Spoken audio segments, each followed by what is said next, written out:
Special learning, folks. Special. Here we are. I'm back. Yeah. Thanks to Rick and Mark for filling in while I had a little things to take care of back in the home front. But as usual, you are back live with Romeo Charlie Reality Check. And tonight, we're gonna go around and introduce everybody. And for the newer audience, what we're gonna do is we're gonna give a little 30,000-foot overview of who we are. But one thing I really do want to tell you tonight is what I want everybody to get out of it, including myself. I always want to learn. I want to learn what it's like to teach someone or to be someone that's going to go and buy their first firearm or their 50th. There's a lot of things I want to buy. I want to buy like class whatever. And that's one thing I have Lou on tonight. And we have Lou on tonight. Let's go around the room. Hey, first, I am Jason Piccolo. I am a current Fed LEO. I've been a special agent, border patrol agent. I've been with numerous different agencies. And I was an enlisted guy in the Army in the 90s. I commissioned as an infantry officer later on. And then I did a tour in Iraq in 06. And subsequently before that, it was 05, 06 was my full inactive or individual ready reserve recall. Thank you, President Bush. So back then, I want to give that. And then I also teach a bunch of college, and I host the Protectors podcast. Let's go to Rick next. Man, so Rick Hogg, I'm a 29-year U.S. Army Special Operations combat veteran. I'm also the owner-president of Warhog Tactical, co-host for On the Range podcast, and the founder of the In Honor of Duco project, where we help out SOF K9 handlers so they never make a medical decision about their canines based on their finances. Yeah. Yeah, man. I am Mark Kelly. I'm the owner. I'm not the president yet. I don't call myself the president. I'm working up to that. Chief Financial Officer, meaning I'm paying for everything. But yeah, Mark Kelly, owner of Kelly Defense. I'm also a former military guy, U.S. Army combat veteran. I'm a 29-year major city law enforcement officer and a tactical officer. We'll get into some of that a little bit later, but that's me in a nutshell, bro. And one person I want to introduce tonight is Lou. Lou is a fellow East Coaster, but he also has a storied career in the ATF. He also has a book out right now called Storefront Sting. Nice. An ATF agent's life undercover. Look at him. Lou, what's going on? How you doing? Let's get a bit of 30,000-foot overview of who you are. What's up, brother? Hey, thank you guys for having me, man. It's an honor and a privilege. Thank you. Yeah, my name is Lou Velozzi, and I'm a retired ATF agent. Started my career back in 91 out in Los Angeles as a special agent with INS, Immigration Naturalization Service, and kind of started working gangs out there. And, I was just fascinated with it, and I wanted to work undercover, but a whole lot of opportunities in INS for a big Italian guy to work undercover. So, I was on an LAPD ATF INS task force. I started working with the ATF guys, and I was like, man, these are the cowboys. These are the guys doing the undercover. They're always in the mix. And so it took me some years, but I was able to work my way over to ATF, and I worked undercover for about 18 years straight, and wrote a book when I retired, Storefront Sting, an ATF agent's life undercover, and it just got optioned by a big Hollywood company. So they wanted to make a Netflix series. Yeah. Good for you, buddy. Thank you. Have to find a big Italian guy for that. Okay, so before we get into the good stuff, who do you want to play Lou? Who's your character that would play Lou?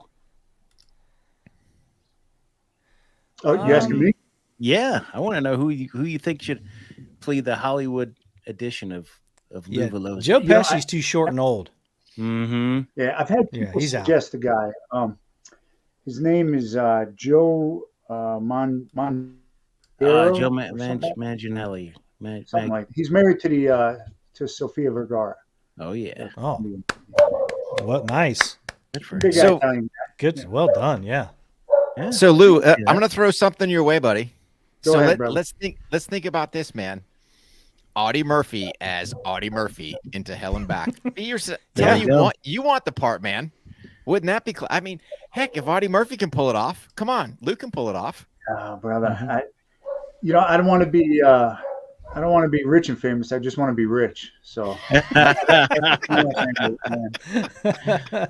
I've been at this for 4 years, brother, and dealing with these Hollywood people. Oh Nobody's God, nobody's written me a check yet, man. dude, Yeah. But a lot of promises. A lot of promises. wait till if you wind up on set, oh my God, man, it is a total culture shock. You'll sit there and go, what in the high holy hell's going on? It is just a weird dynamic, very odd. So Now the proposals that you've been getting, the wouldn't even know officers, is it for like a series, or is it for like just a feature length film, or is it an idea that's going to become a like a streaming service series, like The Terminal List with Jack Carr? It's for a like a Netflix series. Oh, nice. And so they just made a movie called The Survivor, which just came on HBO Max.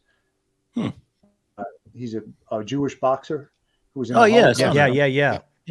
Yeah. They just and now they're trying to focus on my book next. Nice. That's what I'm talking about. Like I said, a lot of promises. Okay, so let's get right into it. And I promised that we would talk about the basic. I mean, I wanted this to be like completely basic. Later on in the conversation, we'll talk about, the class, whatever, because I don't even know the classes. And I should know this stuff. But I'm a 20-year-old kid. let's go with 21 so we could buy a handgun, right? And remember, everybody with this is all based on your laws. Check out your laws, check out, your local jurisdictions, check out everything you need to do legally before you go in and buy it. But I want to buy something. My dad had a shotgun. I never held a gun before. And I want to go in and I want to buy a pistol. Very first time. I'm a 21-year-old guy, medium build, but I have no idea what the hell I'm doing. What's the first thing we do? I mean, obviously, before researching where we're going to go. And we can talk about that too. I think the first thing that comes to my mind is what are you going to use it for? What are you going to do with it? Are you going to, you're going to plink with it? Are you using it for self-defense? Both? Is it going to be a rifle? Is it going to be a handgun? That kind of thing. What are you going to do first? Because there are some considerations when you make that decision. If it's going to be a handgun for self-defense and, enjoying, recreational shooting, price, finding out as much as you can about the type of gun you want to get, because let's face it, and Rick, you can help me out with this a little bit, but most of your modern day handguns, centerfire guns from a reputable manufacturer, they're all very similar.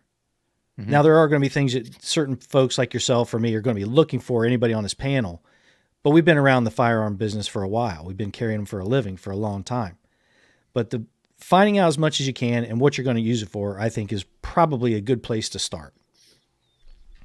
Yeah, I agree with you, Mark. The other thing I would say is, do your research, do your homework. If you've got friends, family, whatever, that have certain ones that you're looking at, if you can try them. I know there's gun ranges that have indoor, or there's gun stores that have indoor ranges that will actually let you try it before you buy it. That's a good way to sit there and go, hey, man, does this thing fit? Or I go, hey, I'm like Lou and have big old hands. And then all of a sudden go, hey, I want this, Glock 26. And next, I got like a finger on it and it's not working for me. Right. So definitely want to try it before you buy it, because I think there can be some dramas if you don't. And then just try to educate yourself, like you said, what you're looking for, and just kind of take it from there. Yeah, getting as many guns in your hands as you can. Like you said, these big box store indoor ranges, you can go and rent them. You get a 4-hour pass to go out there, or an hour pass to shoot up. They'll let you shoot all their guns that they have and just get a lot of different guns in your hand. That's a great idea. Mm-hmm. Yeah. Under that scenario, Jason, that you paint out, I would say the first thing you should do, if you're not familiar with guns, is learn how to shoot. Take a class. Or if you have a mentor, if you have a relative, uncle, or someone who can show you, maybe someone hopefully who's in law enforcement who can, show you. If not, take a class. Learn how to safely handle a firearm first before you go buy one. Don't learn as you go, after you've bought the gun and you're trying to carry it. Learn first, then you get a little experience, and then go buy a gun. Maybe you might you like a revolver better than us, So I would in a class or finding someone, family or friend who's into guns who can show you the ropes. That's a damn good idea. You know that? Because, Mhm. YouTube is my friend, but YouTube can also have some crazy advice. But find someone local, and I'd like the idea of taking a basic pistol course. And I've mentioned this before. I think in one of our last discussions is like, in order for me to become an instructor to teach CCW stuff out here, I had to go through the NRA basic course. And in that course was like so many people have never held a gun before. They have never touched a gun before. But with today's environment and everything, they're like, you know what? Maybe I'll go and check it out and see if it's something I need to do. And there was a lot of people who were like, hey, you know what? I don't know what to buy. They've always been told to buy a revolver. But by the time they get into that course and by the time they do a little round table, people are like, maybe a revolver is not where I'm at. So excellent advice, Lou, is find a training, and it's tough to find training right now, but it's out there. Yeah. Well, you got to find training that's specific to that new firearms owner, right? So if you wind up going to one of these gee whiz bang classes and you don't even know what you're doing, it may not suit. So you got to find, again, a class that specifically tailored towards the first time firearms owner or first time user. Yeah, if you my suggestion is, look around and find either a former military or former law enforcement man or woman who's now retired and running a class, that puts a little tactical aspect into it, as opposed to going and just plinking from the various yardage at a target. Learn how to really shoot. Mm-hmm. Mark, you're muted. The gun advocate. Yeah, I didn't want to snotball over with you guys talking, but the the NRA and some of these CCA and all these other folks, they don't only have like a basic shooter course, they have a basic safety class that involves zero shooting.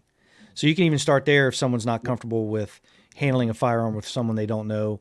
I think a family member or a friend who's law enforcement military is great place to start. But they have those just at-home safety with firearms. They used to be geared towards, teens and stuff like that who are getting interested in guns and just to keep everybody safe. But what a great place to start, and a very good point. There's plenty of training out there. So we know, hey, train. Get to know it, familiarize yourself, and don't feel. And that's one thing I really, really want to stress in this conversation is, if you've never, like, we've been around guns forever, and so many people probably watching us or listening to it later on in podcast form have probably been around guns. But the thing is, getting the nerve to go to get the training, to showing up. Remember, these people who are the instructors want you to learn. They want you to be safe. They want you to be one of the people they go to the range with and not feel like they're going to get shot.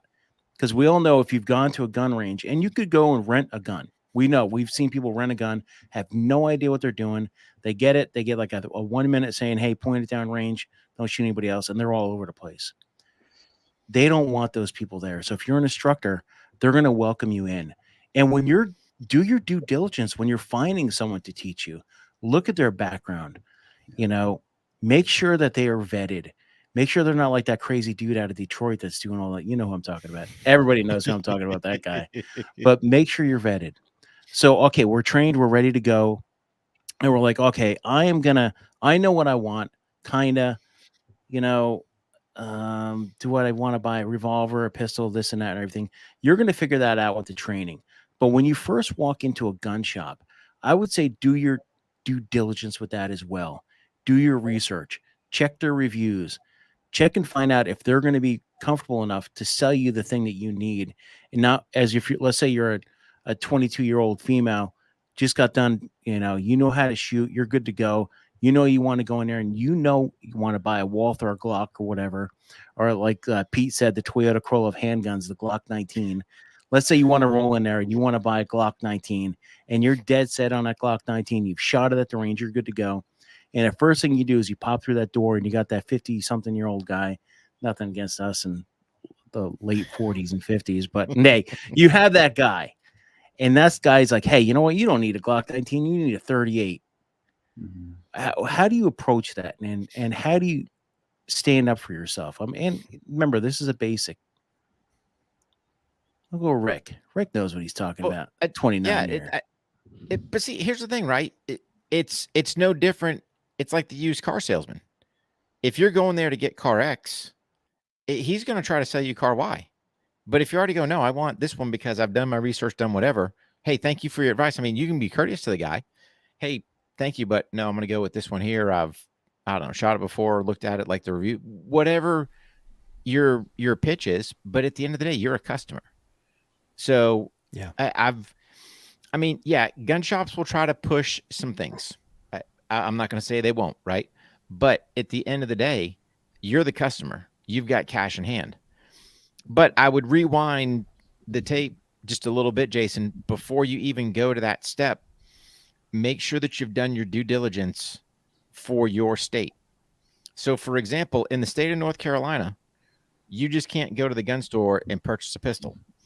So, unfortunately, we still have old Jim Crow laws on the books that our governor vetoed. That's right, Governor Cooper. So, watch yourself, buddy. You're going to get chopped. That's my First Amendment right. I can say what I want. But he vetoed us to go back off of some old Jim Crow laws. But in the state of North Carolina, you need to get a pistol purchase permit from your county sheriff. And again, that takes time. So unless you've got your North Carolina concealed carry, then, you don't have to. But the point being, you could be that guy that's ready to go in there, purchase your pistol, and go, all right, here we go. And they're going to say, at least for North Carolina, hey, where's your pistol purchase permit?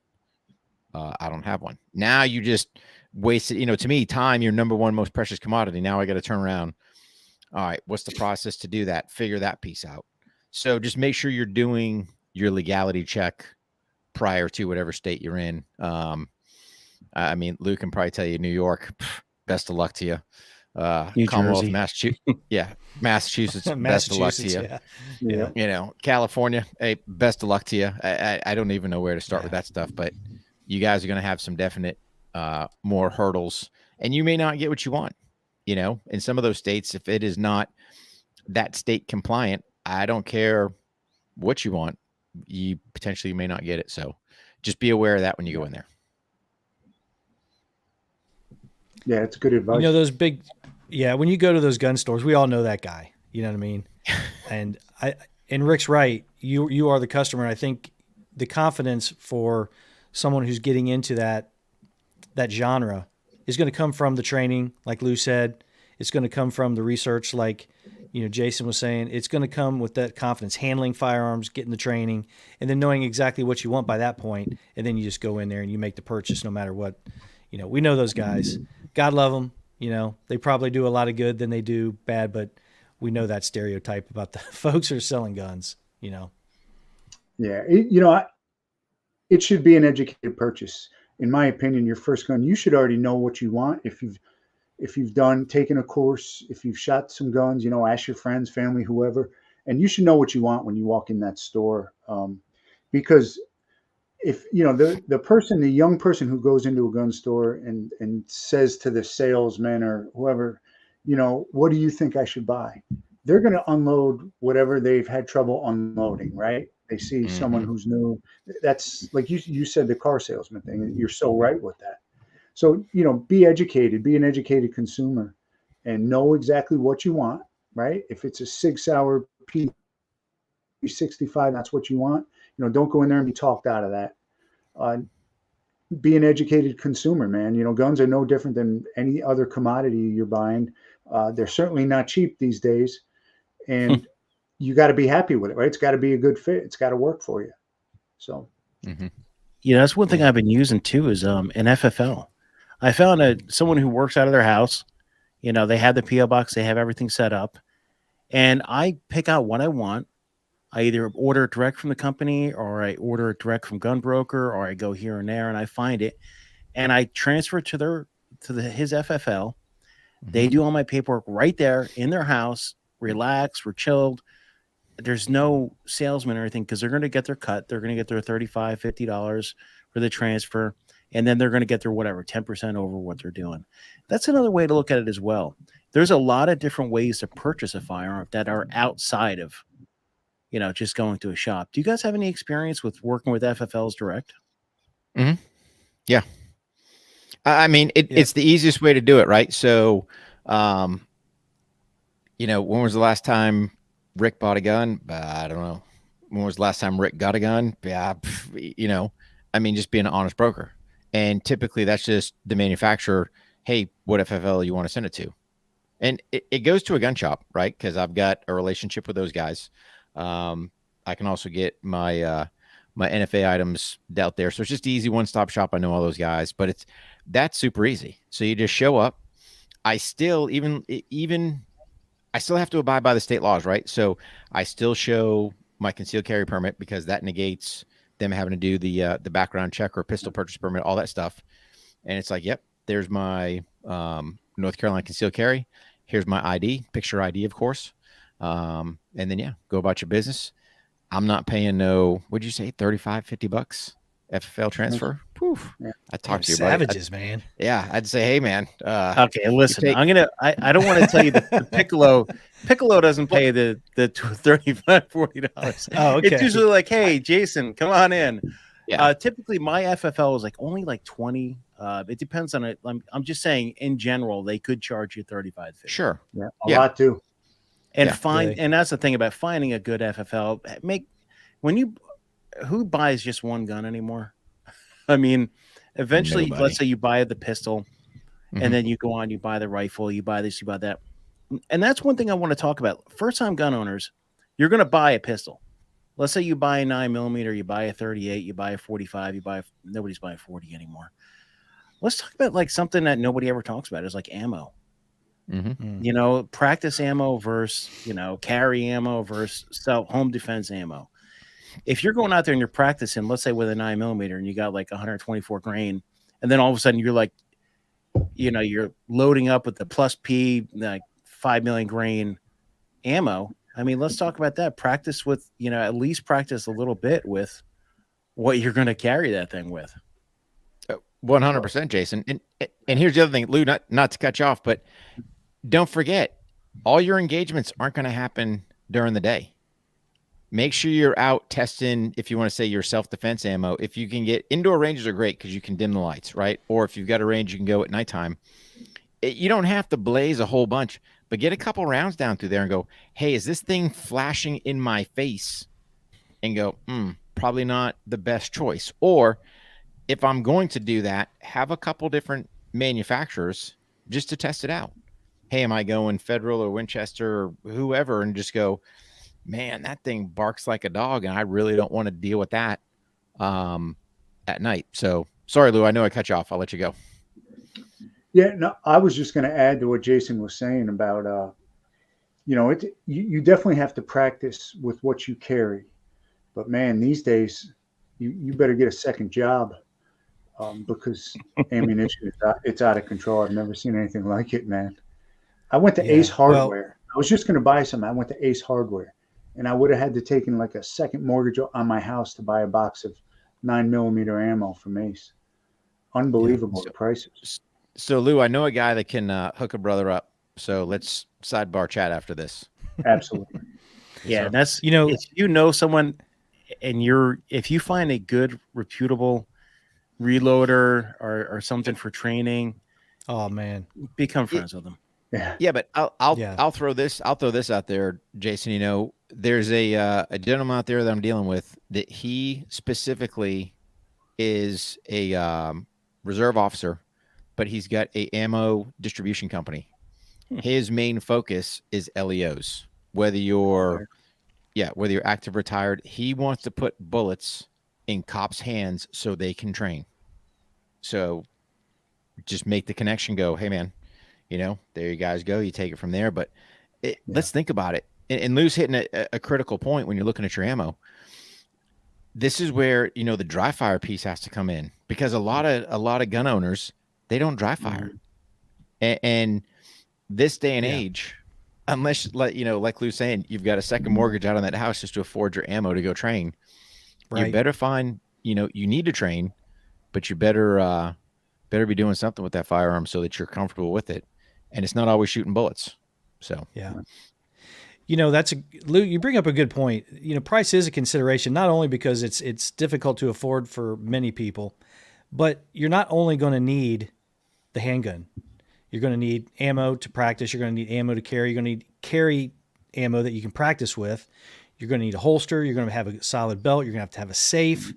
You're going to have to, maybe you're going to spend money for training. So you can't go out and buy a Ferrari if you can't afford to put gas in it, right?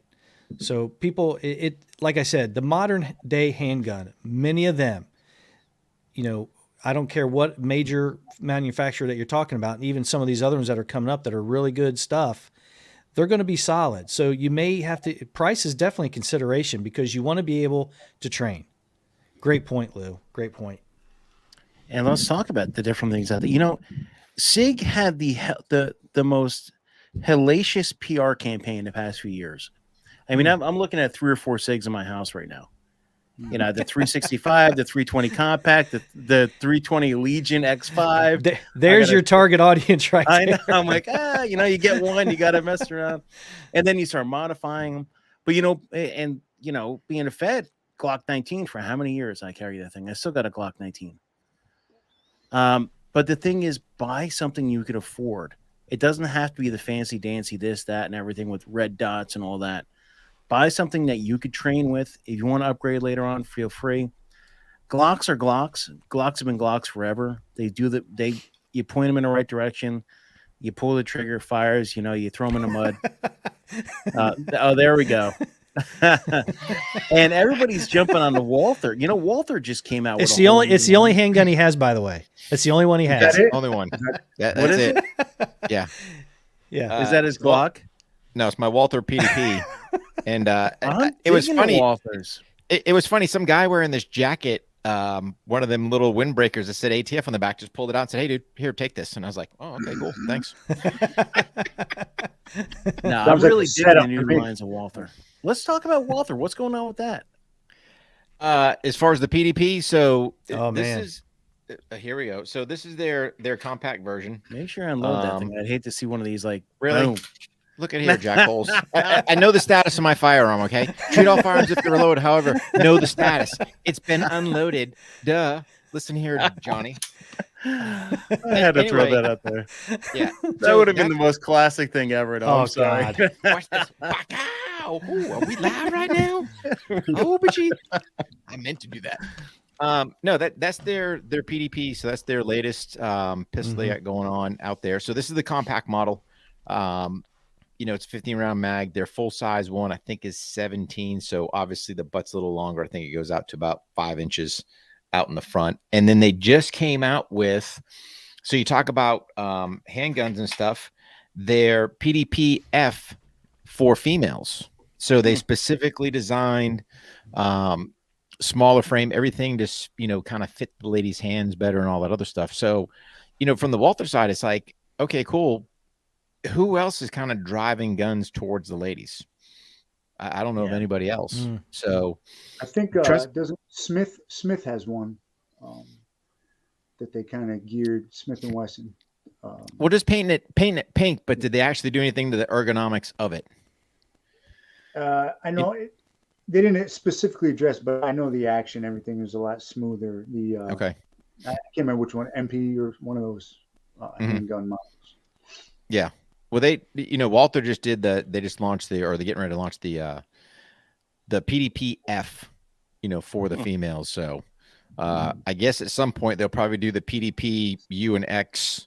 Not quite sure what the U and X means, but well, of course they would. Why wouldn't they? Yeah, the woke crowd's going to come after Walther for doing that. Yeah. It is an untapped demographic that the firearms industry hasn't really tapped in yet. I think it's brilliant. There is, and that's what we're talking about right now. Is there is different ammo. You have the full metal jackets, you have hollow points, you have different grains, different power that goes behind the projectile. There are little different things. So what I would say is, after this show, we're not going to get into the ballistics right now because everybody can say, "Hey, I need a 45. It's going to stop a bear." 10 millimeter this, 10 millimeter that, 357. But I would really say is check out the different types of ammos out there. Look, YouTube, ballistics, YouTube, all that kind of stuff. Stop, Jason. You're killing me. So Imperial Girl, check it out. Go to Warhog Tactical on YouTube. Oh, right? There you go. What am I talking about? Yeah. And we've got a comparison. It's kind of bare bones basic, but as far as Full Metal Jacket compared to a hollow point, because listen, you don't want to buy Full Metal Jacket for your self-protection. And I'll let the ballistic gelatin do the talk and watch the video, but all the info's there without burning time here during the show. So, well, I'm going to drop a link in here to your website. But one thing I do is I wanted to pause right now because we do have a special guest. We're used to just bullshitting, but Lou, the book. Let's talk about Storefront Sting. And I've worked UC crap back in the day with Haida. Mark has Delta is basically, Delta. So it's all UC. Basically. So Lou, let's talk about the book. Yeah, it kind of covers what it's based around are the storefront operations that I did, that I kind of specialized in at the end of my career. I was running around doing every kind of undercover work that was available to me. I did the bikers. I did 2 outlaw biker gang infiltrations. I did a bunch of murder for hires, just general street gang infiltrations. And, the nickel and dime, gun and dope buys, just informant meets, all that. And I did a mafia infiltration up in Chicago, and I got a call one day from a guy who said, hey, the local police up here in Augusta, Georgia, just flipped a guy. He doesn't want to go back to prison. He's a tattoo artist, and they want to do a storefront, but they need an undercover. And I said, okay, I'm in. I didn't even know what a storefront was really. And, they were opening up a tattoo shop. So I didn't know what to expect, but I cleared my schedule. I rolled up there, and it was a learning experience. The Richmond County Sheriff's Office, that's a police in Augusta, Georgia, did an incredible job. The ATF guys up there, jumped in and helped out with everything. And I went in there kind of as the manager of this tattoo shop. The nightmare, but it was really good. He had inked all these guys, and I don't know if you guys have ever been to Augusta, but you see all the pageantry and the beauty on the golf course during Masters and all that. But the city is a shithole, man, gang infested shithole. So they wanted to do something about the gang. There was home carjackings, armed robberies, just out of. So I went up there really not knowing what to expect, just running my usual hustle that I bought guns cheap in the South, and I ran them up to New York, sold them to my mobster buddies, and made money. I had moving trucks, with people's furniture in it, and I showed them how I would secrete the guns in the furniture. So if I got pulled over, I could say, hey, Johnny Law, man, I'm just moving people's shit. I don't look inside it, and they liked that hustle. So we slowly built up trust in the community. And fast forward 12 months later, and we had bought 430 crime guns off the streets of Augusta, Georgia, and all the dope we could afford.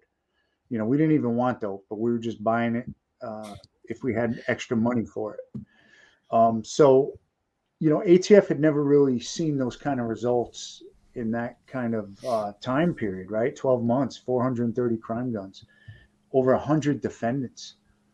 And these were convicted felon gang members. And I was like, man, we're onto something here. So the book takes the evolution of the storefront. I didn't invent storefronts. ATF didn't invent storefronts for sure. But what we did was I took these storefronts and I evolved them. And by my last storefront, I did 4 of them, and I also participated in probably 25 more around the country. By my last one, I had taken it from kind of that street game into, I was an international freight forwarder on the ports, and we were infiltrating organized crime, Bolivian gun traffickers, all sorts of we're getting RICO statutes, criminal conspiracies. We just kind of stepped the game up. Our third storefront we did here in Georgia was actually a military surplus store with an attached shooting range.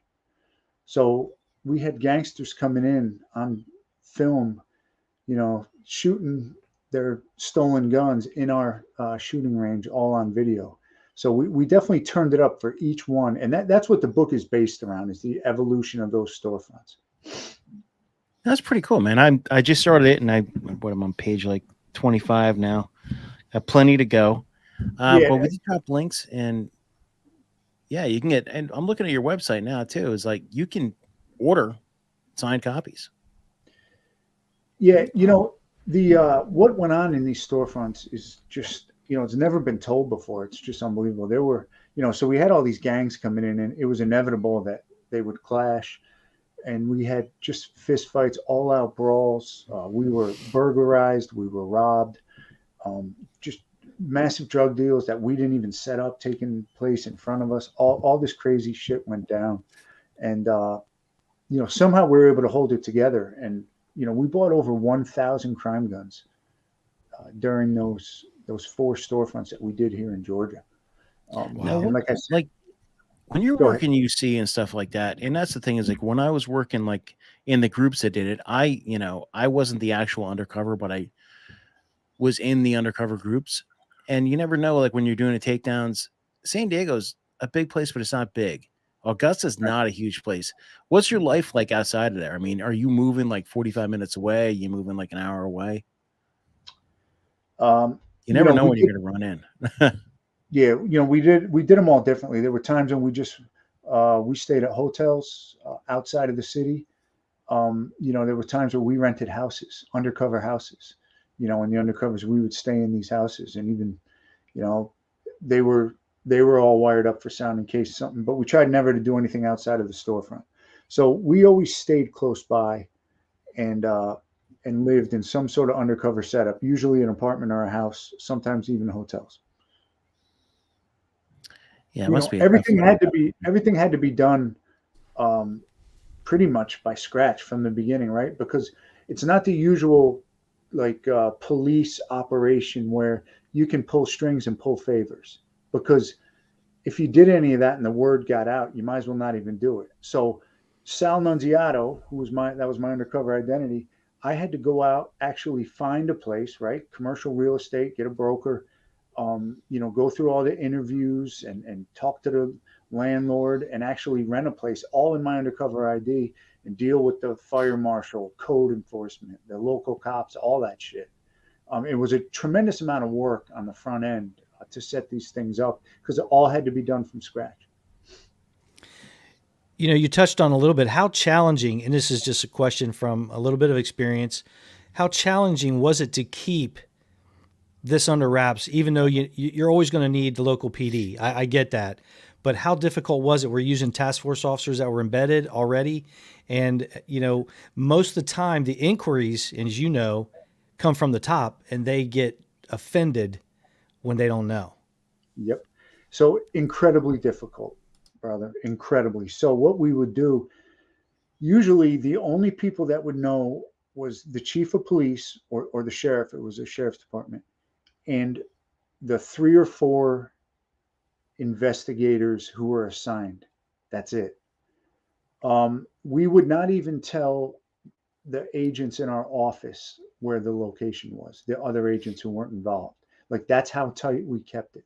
Because you guys all know cops talk more than anybody else. Bunch of gossipy bitches. Oh my God. You guys know that. So oh my God. It's terrible. Yeah. So, we had to keep it so tight, because after putting in all that work, right, on the front end and finally getting in with the criminal community and it starts rolling, the last thing you want is to have to shut down because someone was running their suckle too much and, you got blown out of the water. Informants, we were very tight.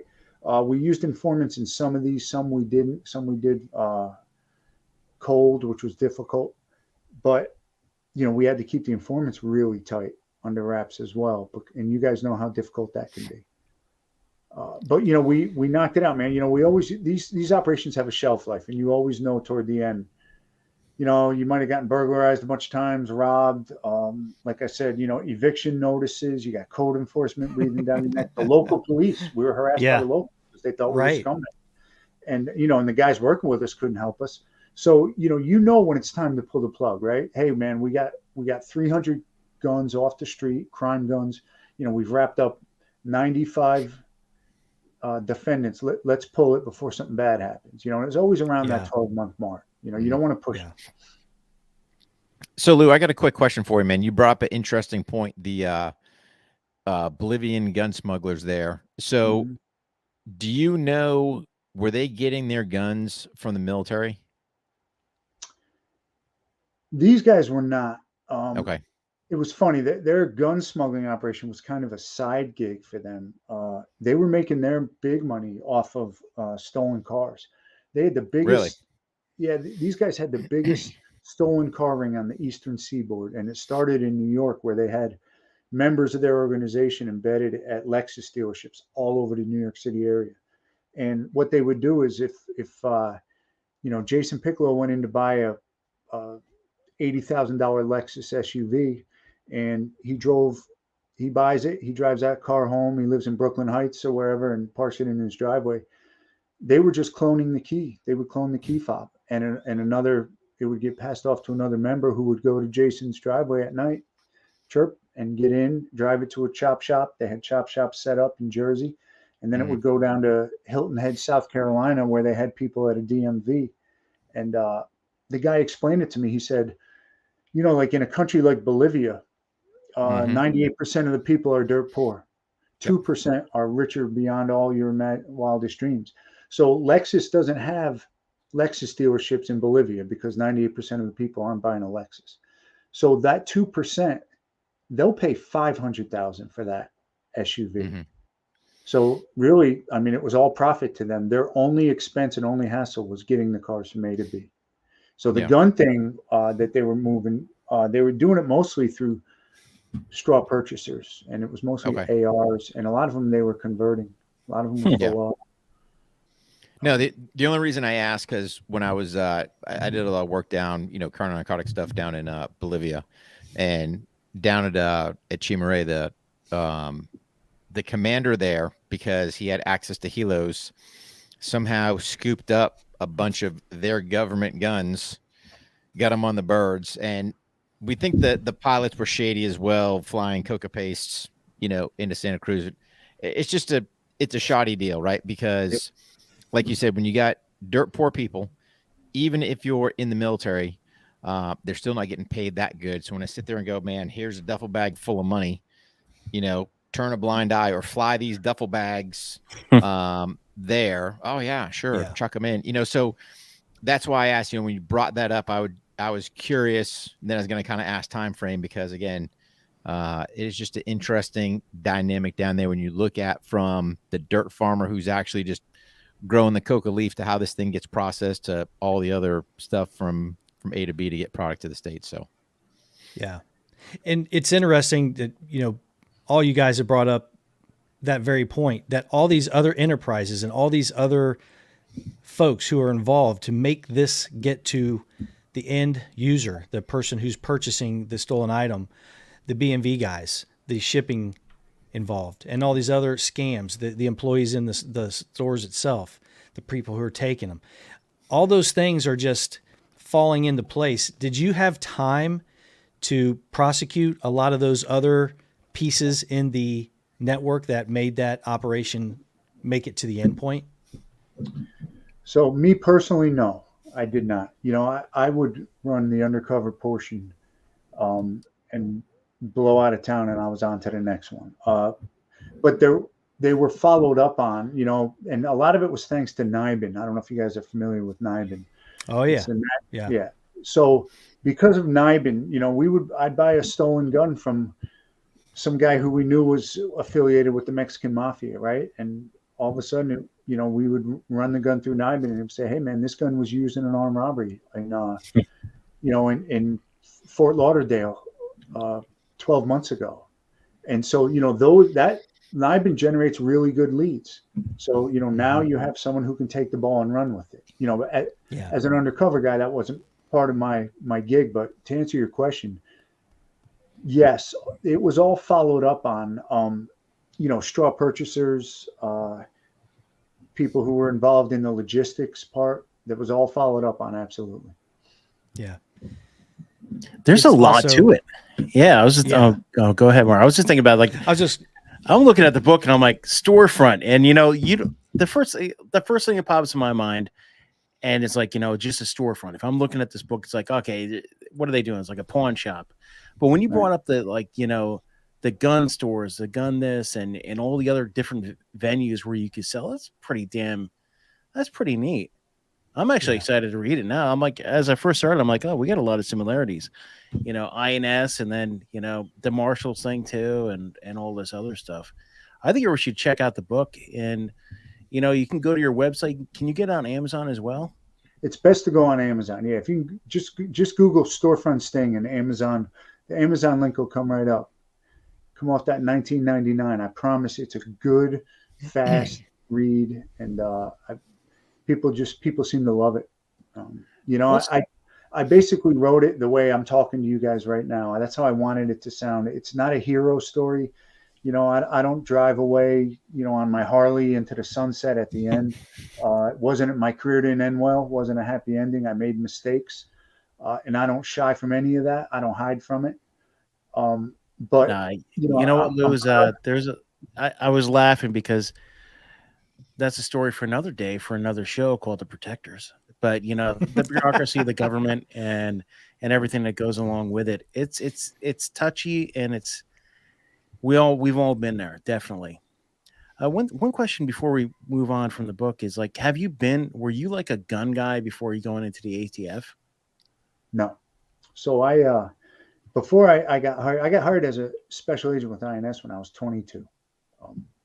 So I had never even held a gun in my life. And, I learned at FLETC at the academy. And then, I was never a range guy, and I never enjoyed it.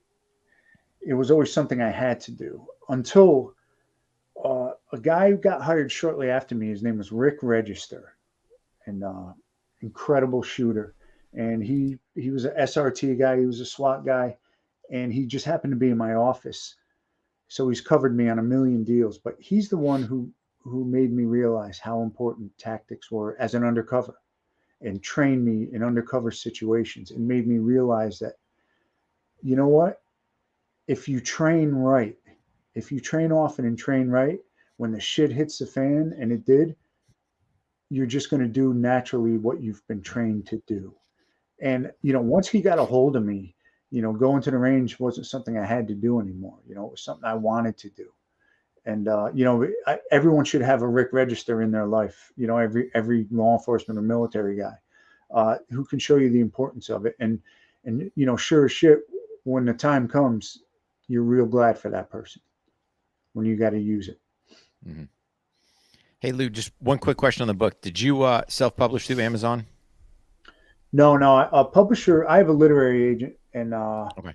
He was real good. A publisher picked it up right away, and then it sold before the book even came out on Amazon. It sold to that Hollywood company for the Netflix series. So nice. I've been fortunate. It's a unique story. No one's ever written about these operations. No one knows about them, and it really is, when you think about it, it's set up perfectly for a Netflix series. Different storefronts, different cast. I use different undercovers, different bad guys, obviously. Different bosses. So each storefront could be a different season. Nice. Very good. Now let's get into some ATF specific questions here, because we know basic firearms. We know how to go there and buy it now. And if we don't, we're going to go to Rick's website. We're going to go to Mark, and they're going to help us out. And if you're local in Nova here in Northern Virginia, I am also teaching basic firearm safety and basic stuff on a personal basis. But hey, you know what? I love guns. I mean, you look around my studio, there's guns everywhere. All legal, by the way, all legal. But let's say I don't have any, for me personally, let's say I've bought my 50th gun, but I don't have any suppressors, no silencers, no anything like that. Maybe I want to buy a machine gun. what's the deal? Come on, let's talk about this. So I'm going to go right to Lou. Hey, man, what's up with the NFA department and taking forever to process? Right now, I'm gonna caveat this. I haven't done it yet because I haven't had a need yet. But supposedly, the e-forms are supposed to expedite. Yep. But come on, man. When I buy 3 separate, as you guys call them, silencers, nice verbiage, by the way. Right. I said suppressors. I said silencers.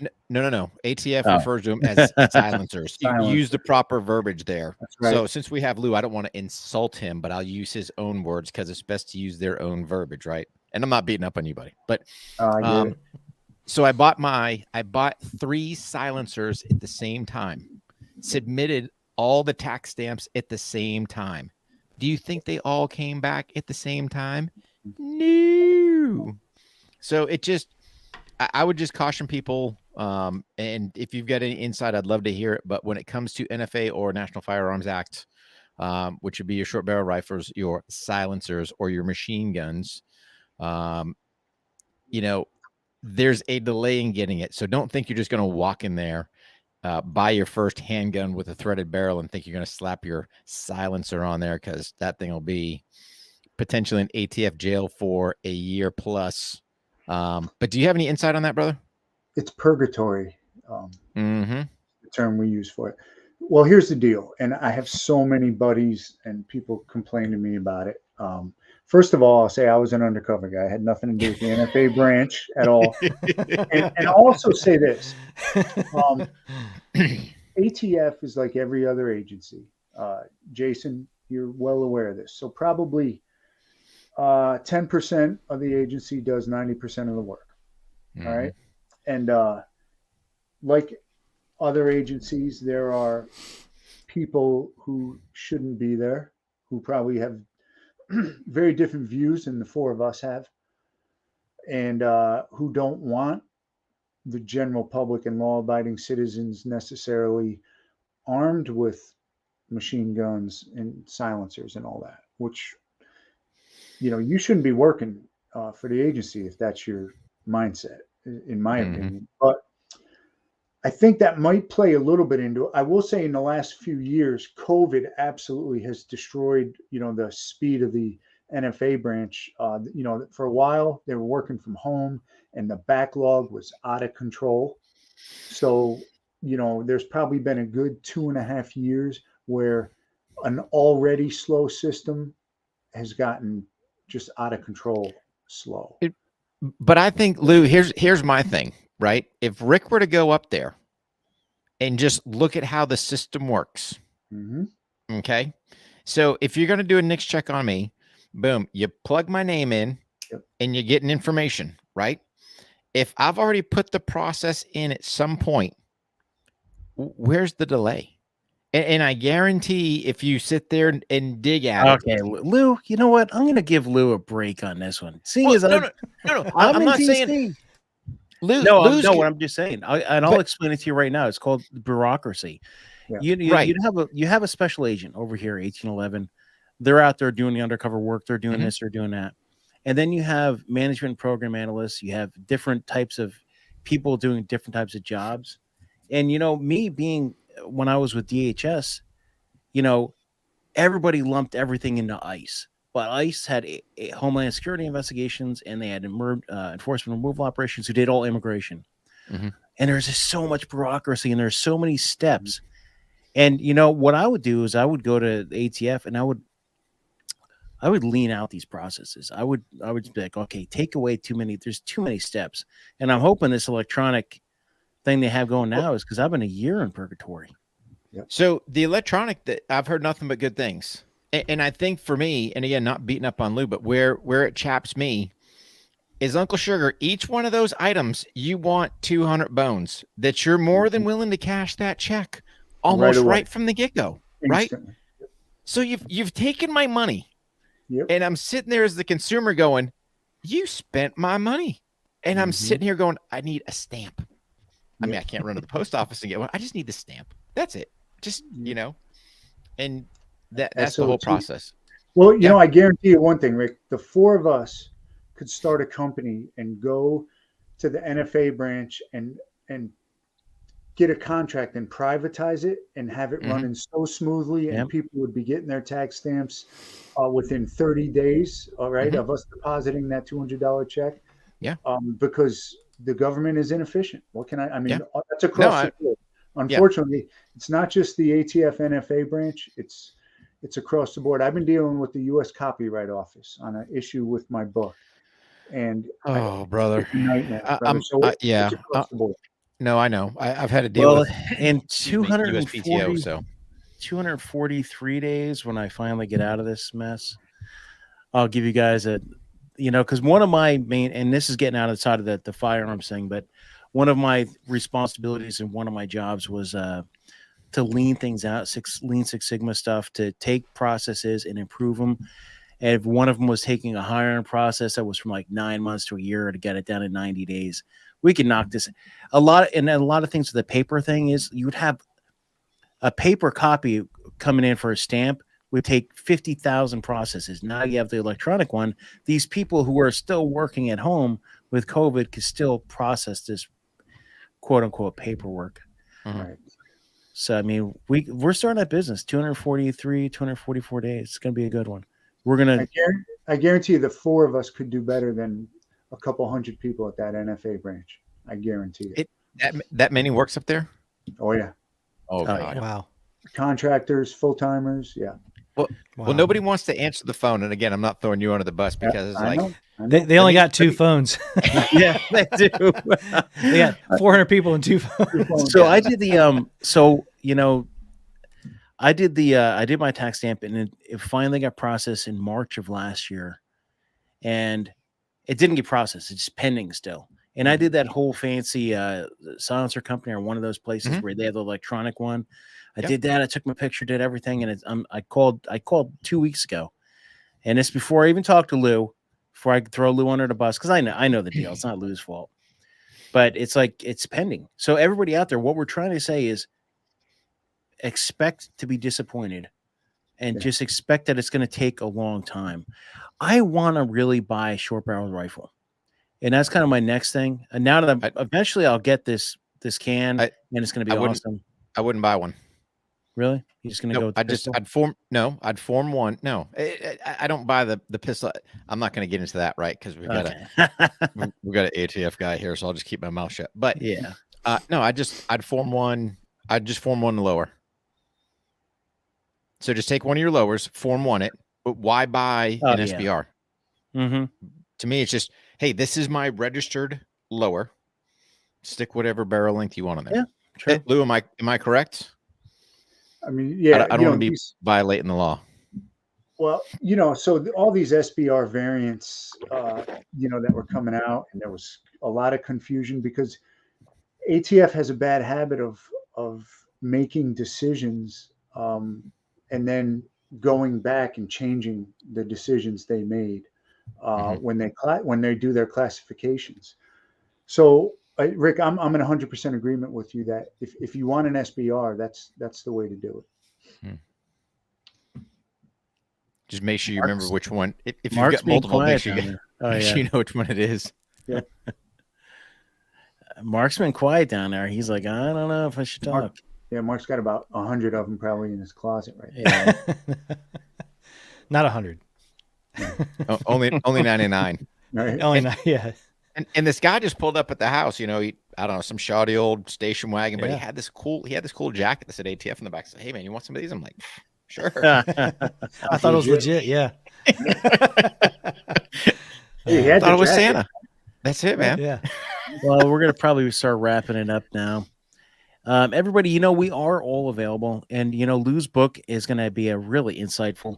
I'm glad I really appreciate you sending it out here. And actually, I think I bought this one. I think I bought this myself. I don't even know. Anyway, it's not signed, but I need a signed copy eventually. Oh, yeah. But one thing is, and we don't sell fear. We're never going to sell fear on here. We're selling something that's called being prepared and being knowledgeable. And that's hopefully you get something about that when you come to the show. This is our 3rd episode, and we plan to do this every Monday as long as we can. If you have any ideas for next week's discussion, feel free to drop comments. Follow everybody on social media, especially Lou. Let's build up that social media profile.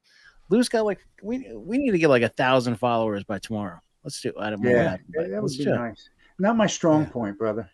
I know it's tough, and we all talk about that every time. Lou, do you have a website? I do. Yep, louvelosi.com. Yep. Nice. Do you have a newsletter on there? Do you send out newsletters? I don't.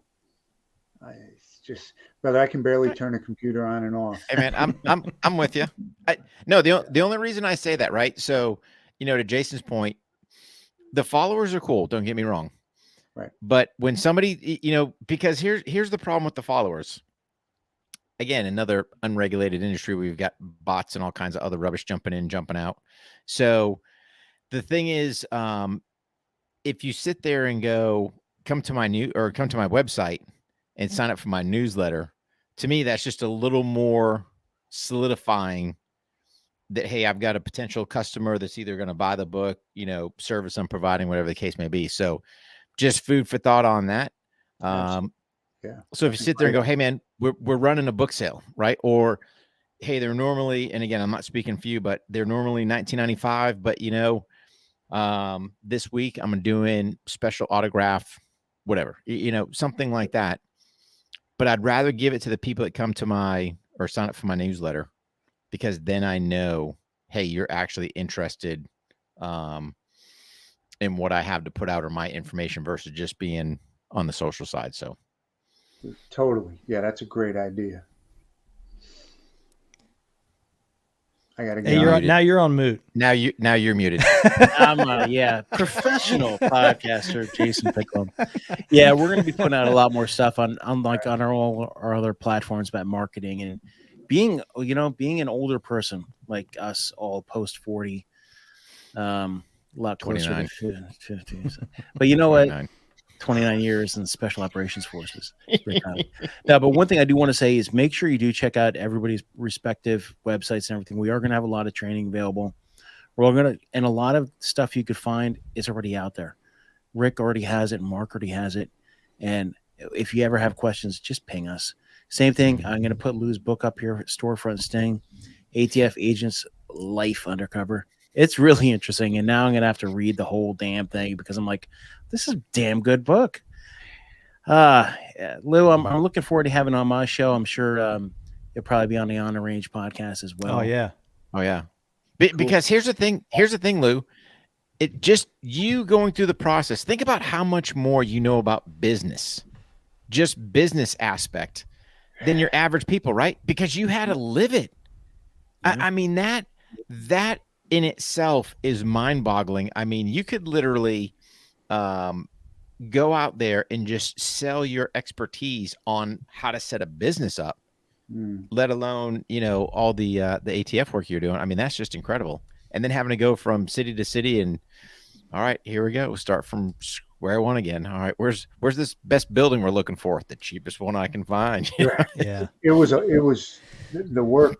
There was as much work in the setup as there was actually doing the undercover. It was especially the freight forwarding thing. We had maybe a 50,000 square foot warehouse. We had multiple forklifts going. We had shit coming in and out. We had a courier business to Colombia where we actually delivered people's shit to Colombia. We had a tobacco import-export warehouse that was bonded in there. And we had a freight forwarding company. So that we had shit was just, and it was all bullshit, but we had shit moving in and out all the time. And I had to learn all the lingo because when I started talking to these guys, like, you better know the customs forms. You better know the terminology. You better have all the computer systems set up, which we did, tracking ships and their locations and all that. So the learning curve just for that part was ridiculous, man. Dude, that's awesome though, because here's the deal. When we opt to go international with our products, I'm calling you. Bingo. Yeah. We'll get them there. Yep. Yeah, man. They'll be sliding no extra stuff in there. You know what okay, I'm saying? So let's go around here. Right. Rick, where are we going to find you at? Warhog, WARHOGG.com.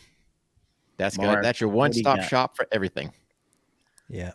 Mark Kelly Defense, Kelley, defense.com, and On the Range Podcast. Lou, appreciate you joining Romeo Charlie, because I know how there's a lot of pressure into making that happen, not wasting everybody's time and money. And those are huge logistical nightmares, getting everybody in the same room, or at least the people that need to be, to put all that together. So congratulations on that, your career and this book. Really appreciate you being here, pal. That was unbelievable. Thank you so much, brother. Thank you. Yeah. Yeah, and everybody, make sure you pick up the book. I dropped links everywhere for it. You can go to Lou Veloze. You know, that's an awesome character name, man. That's you a don't great even, name. That's like that's the a great protagonist name right there. Oh. Everybody, make sure you head over and subscribe to all the podcasts, like the Protectors podcast with Jason Piccolo. And tune in next Monday, 7 p.m. Eastern, 3 p.m. Pacific.